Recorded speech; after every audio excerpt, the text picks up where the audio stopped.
మీ పిల్లలకి అన్నం తినిపిస్తున్నారా లేక డిజిటల్ మత్తుమందు ఇస్తున్నారా? ప్లేట్లో ఉన్నది అమృతమే కావచ్చు, కానీ వాళ్ళ కళ్ళు చూస్తున్నది ఫోన్ అనే విషయం.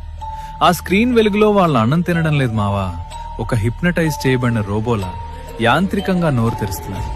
సైన్స్ ఏం చెప్తుందో తెలుసా? మెదడు కార్టూన్ లోకంలో బిజీగా ఉంటే కడుపుకి ఆకలి సిగ్నల్స్ అందవు.